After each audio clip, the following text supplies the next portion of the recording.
नमस्कार मित्रों, मैं हूं नाइटन भानु और आपका इस चैनल पर स्वागत है। मित्रों, इस वीडियो से हम लोग क्लास 11 एनसीईआरटी का कंप्यूटर साइंस देखने वाले हैं, राइट। इसमें पहला चैप्टर आज हम लोग देखेंगे। इस वीडियो से शुरू कर रहे हैं सीरीज़ को, ठीक है। तो ये जो भी क्लास 11 12th में है, कंप्यूटर साइंस लिए हुए हैं, उनके लिए फ़ायदा है। उनको पढ़ाने वाले जो भी हैं उनके लिए फ़ायदा की बात है। और जिन्होंने मतलब बीटेक तो कर लिया कंप्यूटर साइंस से, लेकिन कंप्यूटर साइंस 11 12th नहीं पढ़ा किसी कारणवश, तो उनके लिए भी किसका काम का है। तो जो भी आए हैं आपका स्वागत है। लाइक शेयर और सब्सक्राइब कीजिए और हमारे साथ बने रहिए। चलिए आते हैं। पहला अपना क्या है टॉपिक, चैप्टर 1 कंप्यूटर सिस्टम।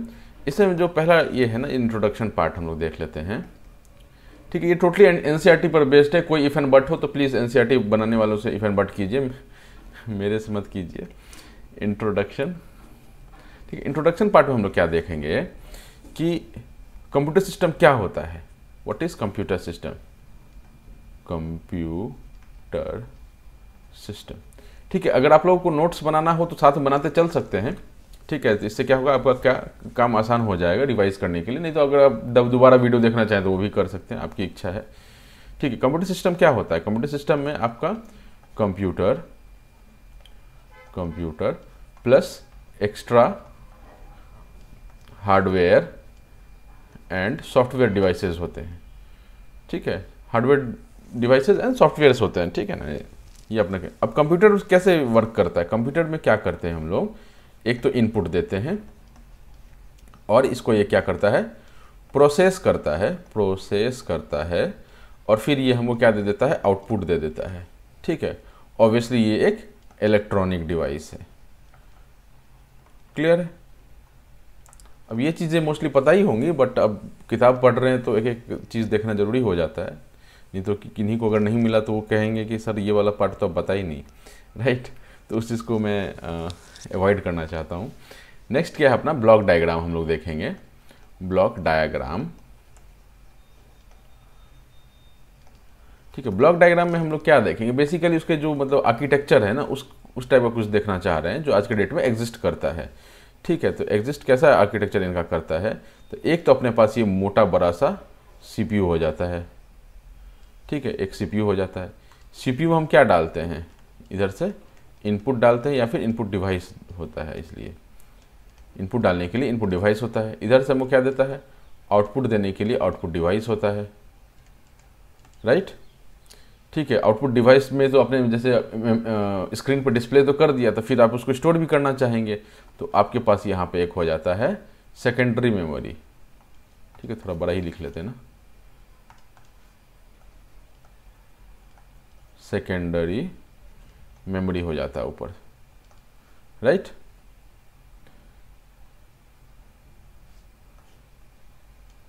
ठीक है। अब ये सीपीयू जो है, सीपीयू जो मैंने आपको बताया, इसके अंदर भी कुछ होता होगा। तो एक तो सीयू होता है, एक तो एएलयू होता है और एक क्या होता है, प्राइमरी मेमोरी होता है, राइट।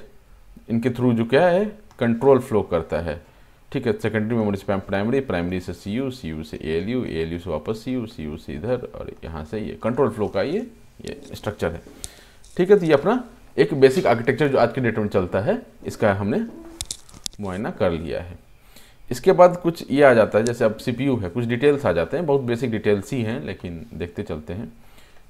सीपीयू है, सीपीयू को क्या बोलते हैं हम लोग, सीपीयू को हम लोग ब्रेन बोल लेते हैं, ठीक है, स्लैश प्रोसेसर बोल लेते हैं, राइट।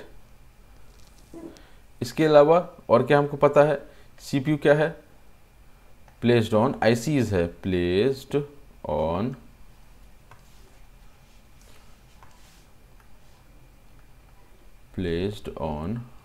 आईसीज है, राइट। अब ये आईसीज किस चीज का बना हुआ है, सेमीकंडक्टर का बना हुआ है, करेक्ट। अब आगे चलते हैं। इसके जो पार्ट्स हैं, एक तो अपना क्या है, एएलयू है, दूसरा क्या है, सीयू है। तो एएलयू का काम क्या होता है, परफॉर्म्स ऑल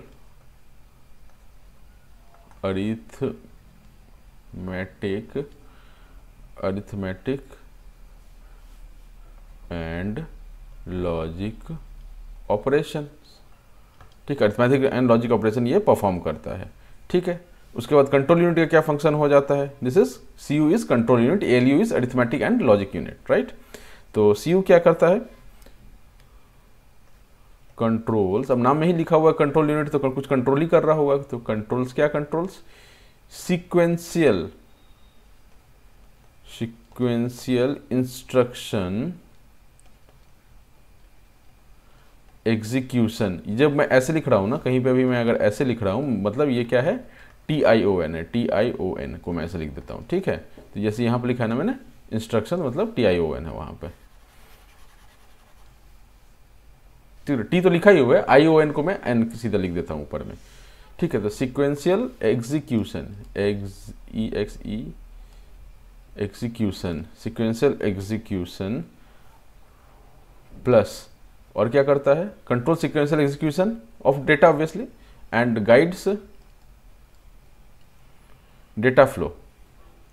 डेटा फ्लो कहां से, मतलब डेटा फ्लो गाइड करता है, तो कहीं से तो पास हो रहा होगा ना, उसको ये गाइड करता है, दैट इज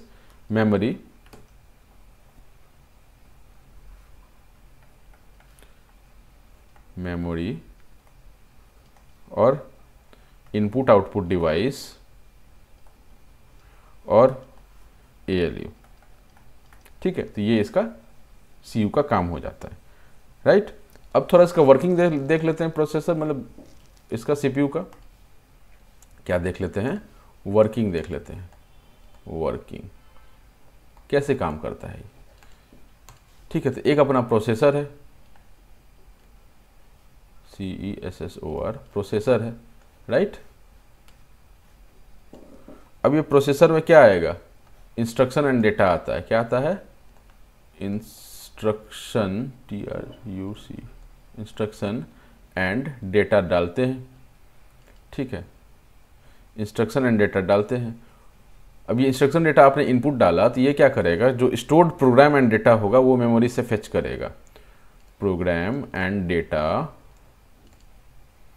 फ्रॉम मेमोरी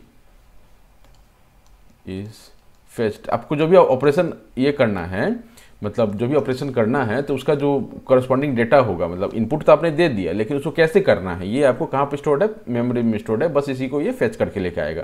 तो डेटा लिया, अब दिमाग में आप क्या करते हैं, आप 2 + 2 देखें।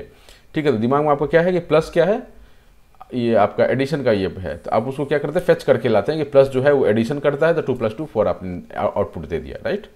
इस तरह का कुछ काम यहाँ पे हो रहा है। ये दोनों लेता है, ऑपरेशन परफॉर्म करता है, ऑपरेशन परफॉर्म्ड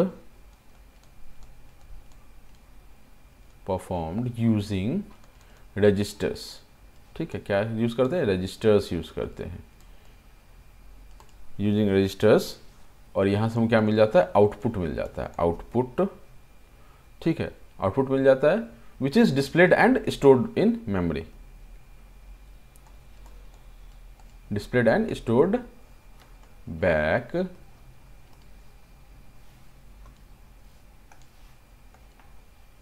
मोटा हो गया ना, in memory।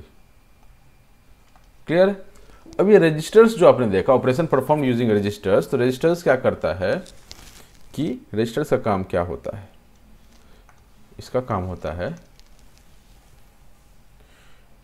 Store data and instruction, store data and instruction. ठीक है, स्टोर डेटा एंड इंस्ट्रक्शन। अब इसमें क्या होता है कि डिफरेंट टाइप्स के होते हैं, डिफरेंट टाइप्स के होते हैं बेस्ड ऑन देयर फंक्शन। तो क्या डिफरेंट टाइप्स किस बेसिस पे होता है, आपका डेटा को स्टोर करने के हिसाब से हो सकता है, इंस्ट्रक्शन स्टोर करने के हिसाब से हो सकता है, ठीक है, या फिर इंटरमीडिएट रिजल्ट स्टोर करने के हिसाब से हो सकता है, इंटरमीडिएट रिजल्ट इसके हिसाब से हो सकता है, राइट। चलिए नेक्स्ट पॉइंट अपना आ जाता है, सीपीयू हो गया। सीपीयू के बाद अगला पॉइंट क्या आ जाता है, इनपुट आउटपुट डिवाइस आ जाता है। ठीक है, तो अगला क्या है, इनपुट डिवाइस है, इनपुट डिवाइस। ठीक है, इनपुट डिवाइस के लिए क्या पता है आपको?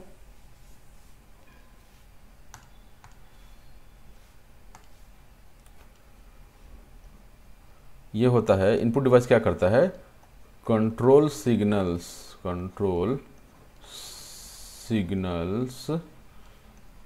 Saint to computer. कंप्यूटर क्या करता है? ये कंट्रोल सिग्नल भेजता है, पहला। दूसरा, ट्रांसलेट्स या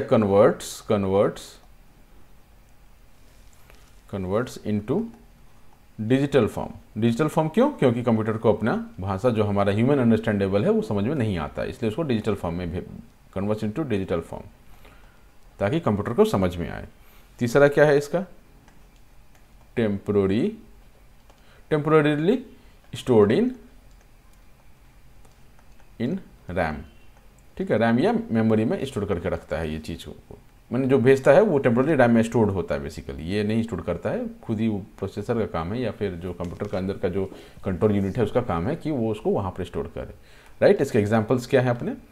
ठीक है, कीबोर्ड एक तो नॉर्मल अपन जो यूज़ करते हैं वही वो होता ही है, VOARD।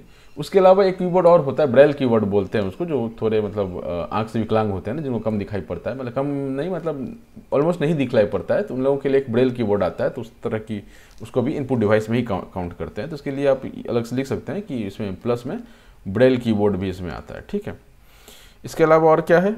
माउस है, स्कैनर है, माउस स्कैनर। ठीक है, माउस है, स्कैनर है, टच स्क्रीन है। ठीक है, ये भी इनपुट डिवाइस है ना, जिससे भी आप इनपुट दे रहे हैं that is input device. Right, अब इसके बाद आ जाइए आप आउटपुट डिवाइस पे।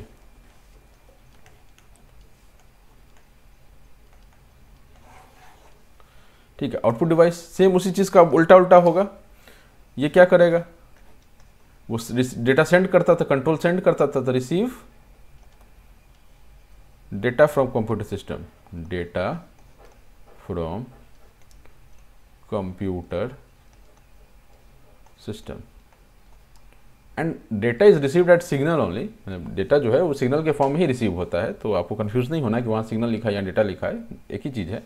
ठीक है, दूसरा क्या करता है? ये डिस्प्ले करता है, रिजल्ट आउटपुट करता है, ह्यूमन अंडरस्टैंडेबल में कन्वर्ट करता है। वो किस में कर रहा था? डिजिटल फॉर्म में कर रहा था। ये converts to human understandable,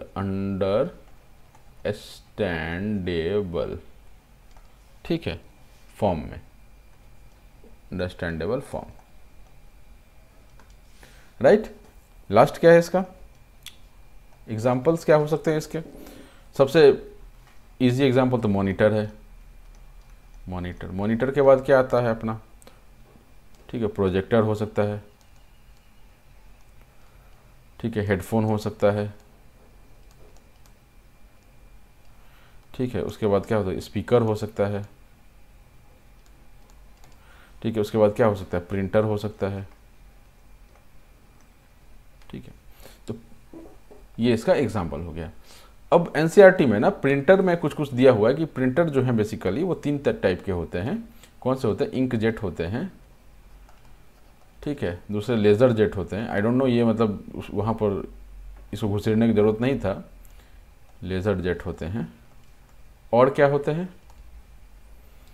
dot matrix. ठीक है, तो ये यहाँ पर डाला। इसके अलावा इन्होंने बोला है कि एक नया प्रिंटर चला है, दैट इज 3D प्रिंटर। ठीक है, इसका क्या काम होता है? प्रोटोटाइप बनाने का काम होता है। बेसिकली मैन्युफैक्चरिंग इंडस्ट्रीज में ना प्रोटोटाइप क्रिएट करने का काम आता है।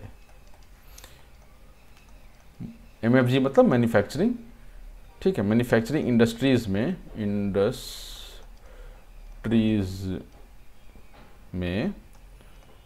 To create.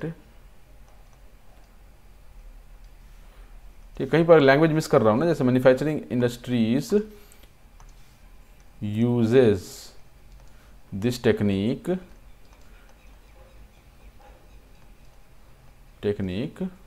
To create prototypes.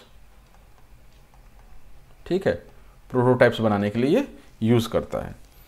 ठीक है। प्रोटोटाइप किस चीज़ का? Prototype of products. जो भी वो प्रोडक्ट बनाना चाहते हैं उसका एक प्रोटोटाइप वो बनाना।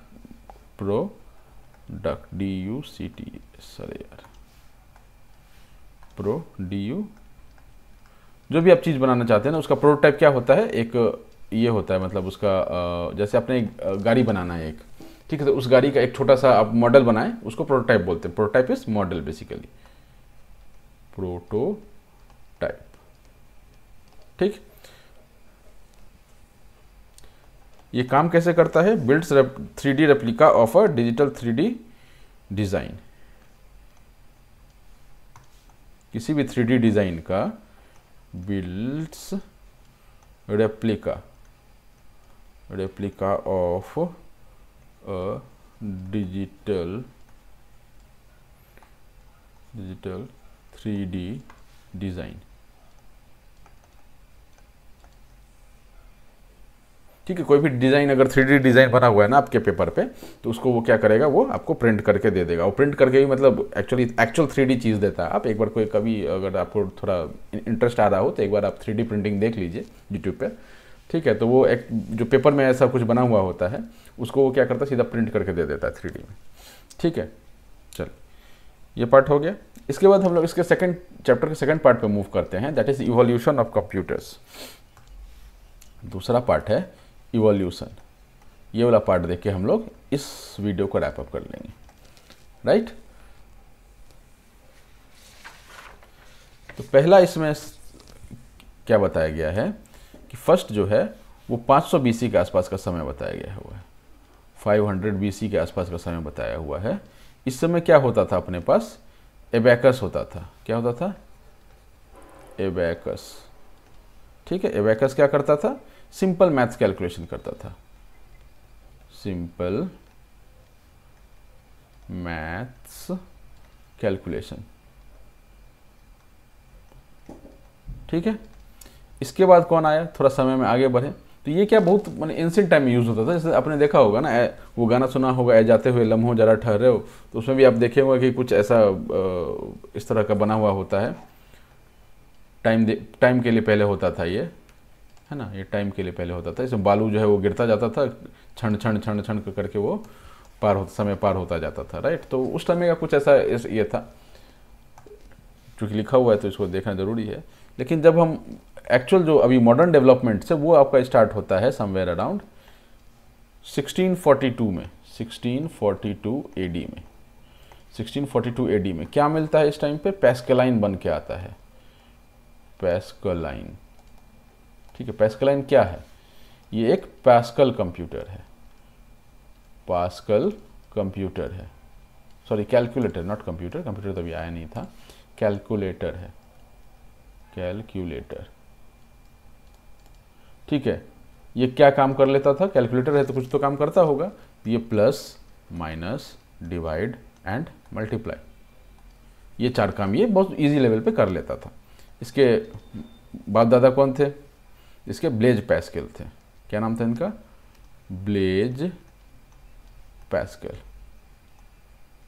ठीक है, ये इनका नाम था।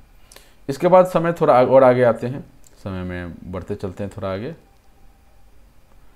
राइट। तो हमारे पास 1834 का समय आ जाता है। कब का समय आ जाता है? 1834 AD का समय आ जाता है। ठीक है, और यहाँ पर हमको देखने के लिए मिलता है एनालिटिक इंजन।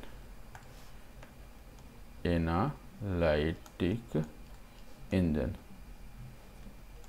एक और चीज़, मैं अपने दिमाग से कुछ नहीं घुसेर रहा हूँ, सारा का सारा एनसीईआरटी बुक में है। अगर आपको ये मेथड अच्छा लगा तो ये, नहीं तो आप खुद से आप पढ़ना चाहें तो वो भी आप कर सकते हैं। ठीक है, आपकी इच्छा है। मैं बस चीज़ों को आसान बनाने की कोशिश कर रहा हूँ। ठीक है, एनालिटिक इंजन ये किसके द्वारा बनाया गया था? तो ये बनाया गया था चार्ल्स बेबेज के द्वारा। Charles Babbage, father of computer, इनके द्वारा ये बनाया गया था। ठीक है, ये एनालिटिक इंजन क्या था? Basis of modern computer system था। Basis of modern computers. ठीक है, ये बेसिस था। अब 1834 का समय हो चुका है, इससे थोड़ा और आगे अब बढ़ते हैं। अब आते हैं 1890। वैसे 1822 में इनका ही एक डिफरेंशियल इंजन आया था, ठीक है ना, चार्ल्स बेबेज का ही डिफरेंशियल इंजन 1822 में आया था। ये मुझे मिला नहीं, बट स्टिल मेरे दिमाग में था तो मैंने अभी आपको बता दिया, ठीक है। इसके बाद समय आता है आपका 1890, 1890 एडी में, ठीक है। इस समय क्या आ जाता है, टेब्यूलेटिंग मशीन आ जाता है। क्या आ जाता है, टैब्यूलेटिंग मशीन आ जाता है, ठीक है। टैब्यूलेटिंग मशीन क्या करता है, ये बेसिस ऑफ प्रोग्रामिंग फॉर्म करता है, ठीक है। वो बेसिस ऑफ मॉडर्न कंप्यूटिंग था, कंप्यूटर्स था, ये बेसिस ऑफ प्रोग्रामिंग फॉर्म करता है, बेसिस ऑफ प्रोग्रामिंग, राइट। और ये किनके द्वारा आया था, इसके माई बाप कौन थे, हर्मन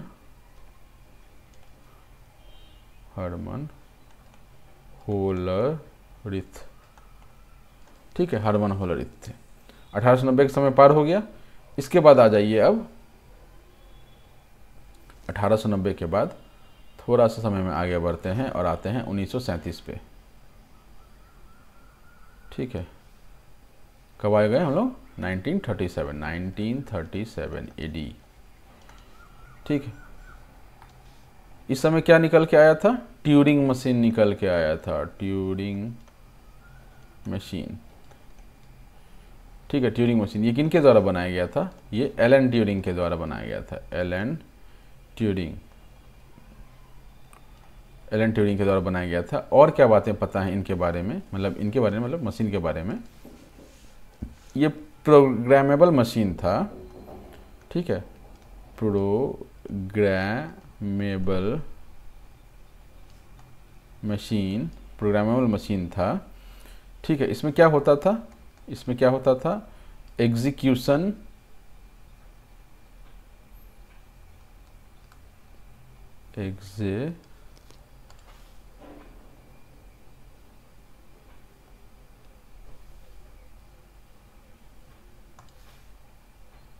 एग्जीक्यूशन ऑफ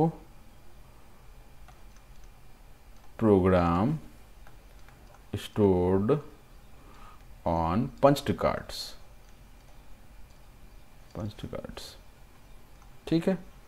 ये पंच्ड कार्ड्स पे जो भी उस समय ऐसा था कि मतलब जो प्रोग्राम लेके आते थे ना, एक पंच्ड कार्ड पे वो पंच किया हुआ टाइप का रहता था, उसको वो उसमें डालते थे, फ्लॉपी डिस्क टाइप, और फिर वो चलता था, कुछ ऐसा सीन था, ठीक है। तो ये उस समय ट्यूरिंग मशीन के टाइम पे चलता था। इसके बाद थोड़ा सा आगे आते हैं और काफ़ी मॉडर्न चीज़ हमको देखने के लिए यहाँ पर मिलता है, ठीक है। समय में थोड़ा सा आगे आएंगे, ठीक है। 1937 हो चुका है, 1945 पे आते हैं, ठीक है। 1947 पे आते हैं एडी में, ठीक है। यहाँ पर ऐसा क्या हुआ, बहुत भयंकर चीज़ हुआ था, एडवैक आया था, ADVAC/ENIAC आया था, ENIAC, ठीक है, एडवैक और ENIAC,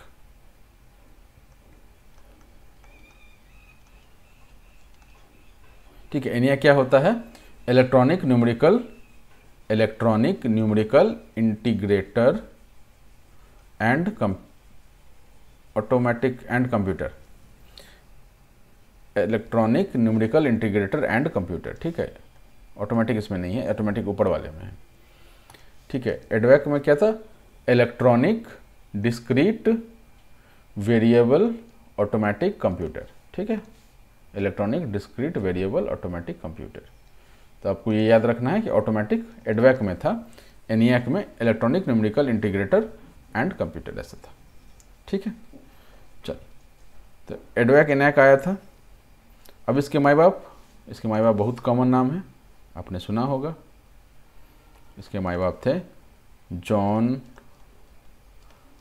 वॉन न्यूमैन, ठीक है। इनका आर्किटेक्चर हम लोग आज भी यूज़ करते हैं, ठीक है। जॉन वॉन न्यूमैन ये इसका माई बाप थे। इसमें क्या था, स्टोर्ड प्रोग्राम इन कंप्यूटर का कॉन्सेप्ट आ गया था यहाँ पर, स्टोर्ड प्रोग्राम इन कंप्यूटर।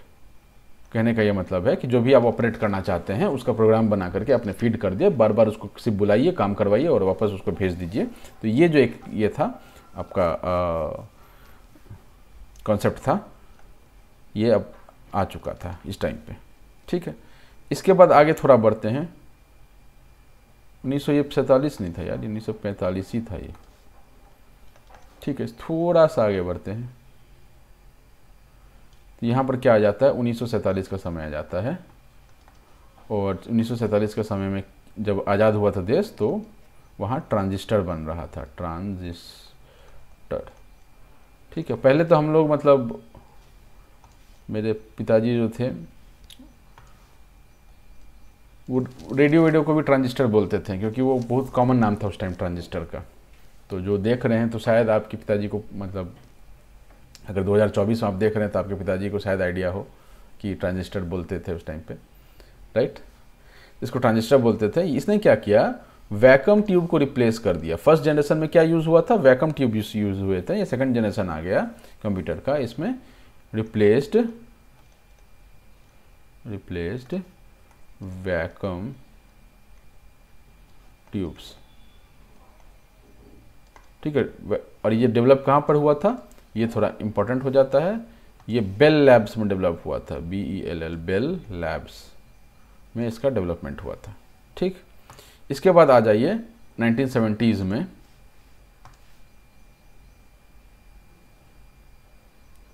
ये लास्ट ही है, 1970s में आ गए हम लोग।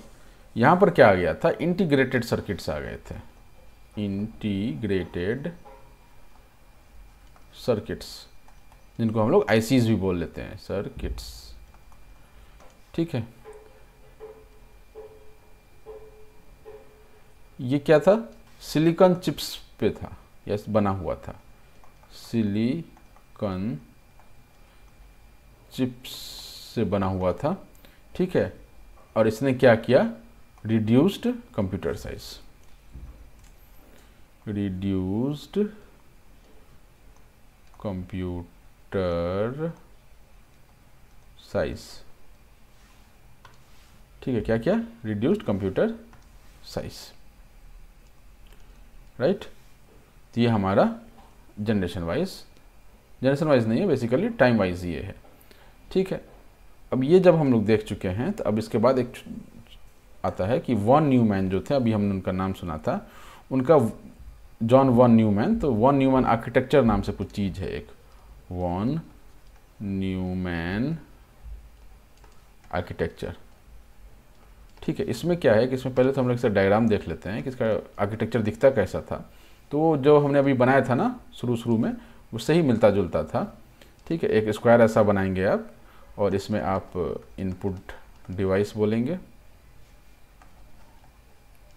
ठीक है, इस इधर आउटपुट डिवाइस होगा। ठीक है, इसमें CPU और इधर मेमोरी होगा,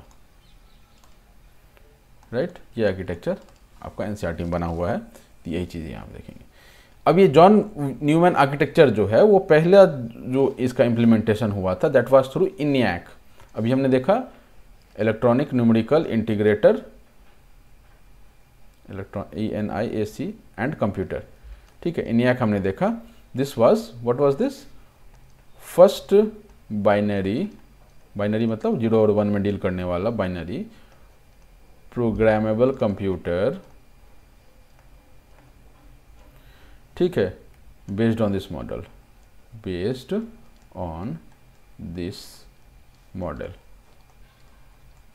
ठीक है, ये इसका ये हो गया, राइट। अब हम लोग कुछ पॉइंट्स और देख लेते हैं और हम लोग इसको रैप अप करेंगे। ठीक है, कुछ इंपॉर्टेंट पॉइंट्स हैं वो देख लेते हैं। पॉइंट्स, पहला पॉइंट क्या है, micro processor.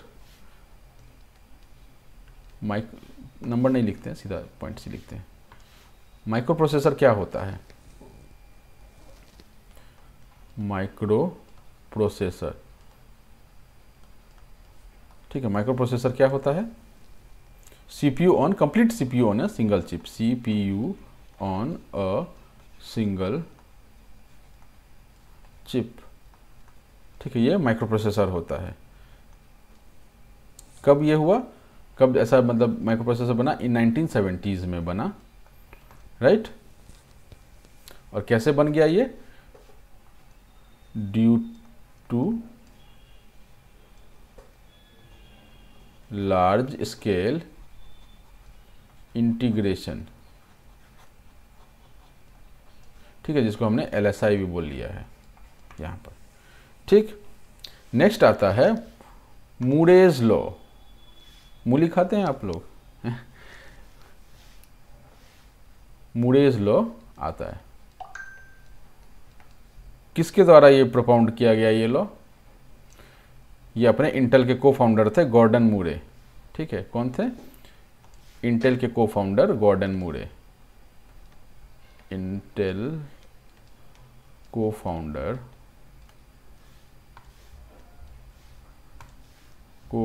FOUND founder Gordon मूरे। गॉर्डन मूरे। इसके बाद क्या हुआ? गॉर्डन मूरे इन्होंने क्या प्रोपाउंड किया, क्या बोला इन्होंने? ऐसा कि उन्होंने बोला कि हर साल आपका जो जितना भी चिप है वो हर साल डबल होता चला जाएगा। क्या बोला उन्होंने? कि चिप डबल नहीं हो जाएगा, ट्रांजिस्टर्स डबल हो जाएगा चिप पे। Number of transistors will double every year. ठीक है, ऑन अ सिंगल माइक्रोचिप।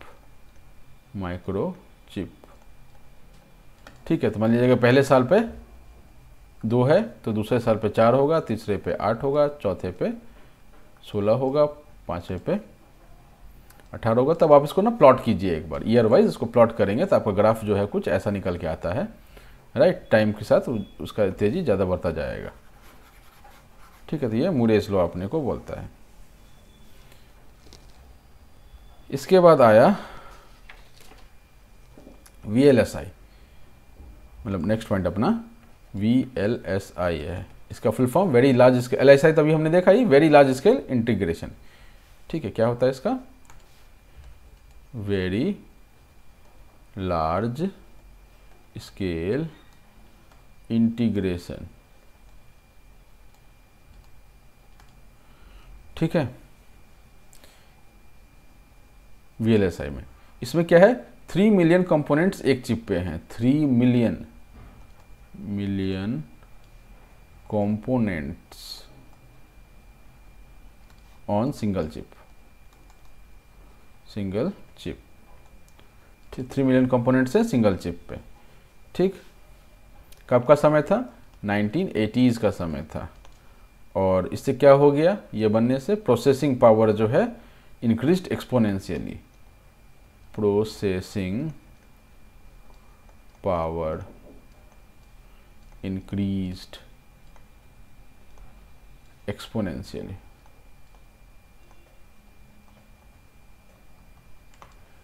ठीक है, इसके बाद आते हैं लास्ट 1-2 पॉइंट और है। पहला क्या है? IBM ने क्या किया? फर्स्ट पीसी निकाला। पीसी इज पर्सनल कंप्यूटर निकाला फॉर होम। ठीक है, घर के लिए पहला कंप्यूटर इन्होंने निकाला। और ये कब का समय था? 1981। ठीक, इसी तरह क्या किया? एप्पल ने क्या किया? एप्पल का पहला डिवाइस कौन सा था? फर्स्ट पीसी कौन सा था इनका? फर्स्ट पीसी एज ओवरऑल जो है वो IBM के नाम पे है, लेकिन एप्पल का जो फर्स्ट पीसी है, फर्स्ट पीसी ऑफ एप्पल, इसका नाम क्या था? मैकिन्टोश। ठीक है, मैकिन्टोश। ठीक है, ये फर्स्ट था। कब का समय था? 1984 का समय था, 1984 में। ठीक है, एक आखिरी पॉइंट और फिर हम लोग रैप अप कर लेंगे। GUI interface, GUI based operating system, OS, ठीक है। ये किसके द्वारा इंट्रोड्यूस किया गया था? ये माइक्रोसॉफ्ट के द्वारा इंट्रोड्यूस किया गया था। लिख लेते हैं, माइक्रोसॉफ्ट इंट्रोड्यूस्ड, ठीक है, माइक्रोसॉफ्ट के द्वारा इंट्रोड्यूस किया गया था, ठीक है। तो पॉपुलैरिटी जो है वो GUI वो जब आया, जब पहले तो PC आया पर्सनल कंप्यूटर होम के लिए, तो फिर पॉपुलैरिटी बढ़नी शुरू हुई। फिर उसमें क्या था ना कि ये कमांड लाइन था, तो उसमें सभी लोग काम नहीं कर सकते थे, जो थोड़े टेक्निकल बंदा है वही काम कर सकता था। लेकिन जैसे ही उन्होंने GUI बेस्ड लिया है, जो आज के डेट में हम देखते हैं सामने मैंने विंडोज़ खुलता है ऐसा कुछ, तो उसके बाद से पॉपुलैरिटी थोड़ी थोड़ी बढ़ने लग गई। ये पॉपुलैरिटी को 4 चांद कब लग जाता है? www आ जाता है, वर्ल्ड वाइड वेब आ जाता है, तब इंटरनेट खोल के लोग बहुत साइट सब खोलने लग गए, बहुत चीज़ सब देखने लग गए और बहुत मजा आने लग गया उनको, ठीक है। उसके बाद क्या किया इन्होंने? लैपटॉप्स आए, ठीक है। लैपटॉप्स आए यानी कि पोर्टेबिलिटी आ गई बेसिकली, ठीक है। लैपटॉप का नाम क्या था? पोर्टेबिलिटी था, तो और पॉपुलैरिटी उससे बढ़ता है। और आज के मतलब टाइम में लैपटॉप आने से बहुत ज़्यादा एक रिवॉल्यूशन आ चुका है पूरे वर्ल्ड में, राइट। इसके बाद थोड़ा और क्या आया पॉपुलैरिटी बढ़ने के लिए? तो स्मार्टफोन्स आए, स्मार्टफोन्स, टैबलेट्स, उस टाइप की जो चीज़ें हैं, ठीक है, ये सब आने लग गए। अभी नेक्स्ट जनरेशन में क्या होगा? वियरेबल्स। तो वियरेबल्स आने ही लग गए हैं, लेकिन ये और थोड़ा बेहतर होता जाएगा, वियरेबल, राइट।